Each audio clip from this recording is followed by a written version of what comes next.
Hello everyone, আসসালামু আলাইকুম। কেমন আছেন সবাই? আজকে ডেস্টিনেশন আমাদের বাগেরহাট।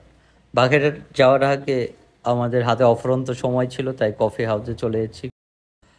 তিনজন মিলে কফি খাওয়া যায়, কিন্তু কফি খেতে খেতে মনে হলো যে আমাদের রাতের খাবারও তো খেতে হবে।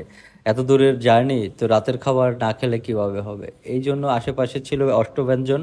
অষ্টব্যঞ্জনে আমরা চলে এসেছি রাতের খাবার খেতে, কিন্তু এমন একটা সময় রাতের খাবার খেতে চলে এসেছি যে খাবার অলমোস্ট শেষ। তো অষ্টব্যঞ্জনে বললো যে ভাই, চিকেন খিচুড়ি ছাড়া আর কিছুই নাই, আপনারা চিকেন খিচুড়িটাই খেতে পারেন। তো আমরা চিকেন খিচুড়ি নিয়ে নিলাম, স্টার্ট করলাম খাওয়া। আলহামদুলিল্লাহ আমরা বৃষ্টি বাসে চলে এসেছি। বাসে ওঠার পরে এত পরিমাণ বৃষ্টিতে মানে আওয়াজ হচ্ছে, আমার বেশ ভালোই লাগতেছে। কিন্তু বৃষ্টি শেষ, এখন আমাদের রাত 3টা 44 মিনিট আমাদের বাস থেকে নেমে গেছি।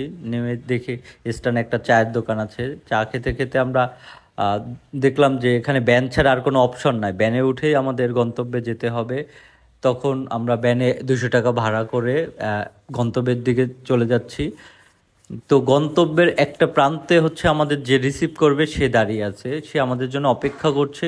তো আমরা ওখানে ব্যানালাকে বললাম যে মামা ওইখানে একদম নির্দিষ্ট জায়গায় নিয়ে যাবেন। তো ওইখানে গিয়ে দেখি ভাই দাঁড়িয়ে আছে।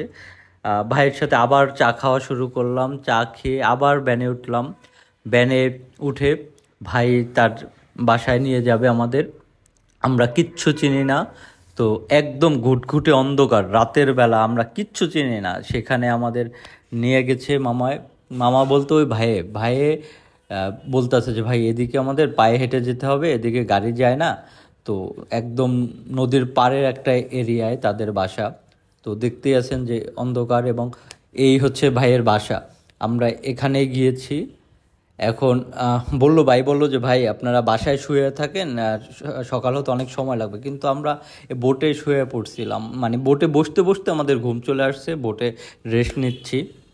আর এটা হচ্ছে আপনার সকালের দৃশ্য। আপনারা তো রাতের দৃশ্য দেখেছেন, এটা সকালের দৃশ্য। এবং এখন কিছু দেখুন, এই মুহূর্তে আছি আমরা এই যে শিশু সুহানির বাসার সামনে। তো ওর দেখতে পাচ্ছেন যে পেট ফুলে গেছে। তো এই ওর পেটে আসলে ওর কিডনি জাতীয় কিডনি জাতীয় সমস্যার কারণে আসলে ওর পেট ফুলে গেছে। তো আপনি তো ওর মা, তো আপনার যে কতদিন যাবত আপনার সন্তানের এই অবস্থা? হ্যাঁ, দীর্ঘ এই 9 মাস ধরে আমার মেয়ে এরকম অসুস্থ। 9 মাস ধরে। তো আপনার যে ওর ডাক্তার কি বলছে, ওর আসলে কি সমস্যা? ওর আসলে কিডনির ছাঁকনিতে সমস্যা। কিডনির ছাঁকনিতে সমস্যা। জি। তো চিকিৎসা কোথায় কি করেছেন, কতদূর কি করেছেন? চিকিৎসা আমরা খুলনা মেডিকেলে করেছি। ওই জায়গাতে ওনারা বলেছেন যে 16 বছর চিকিৎসা করা লাগবে। আর এটার হচ্ছে আপনার ছাঁকনির ছিদ্রগুলো বড় হয়ে যায়, বড় হয়ে গেলে এই যে হলো পানির অবস্থা। আপনারা তো বিস্তারিত দেখলেন বা বুঝলেন, সব কিছু দেখেন।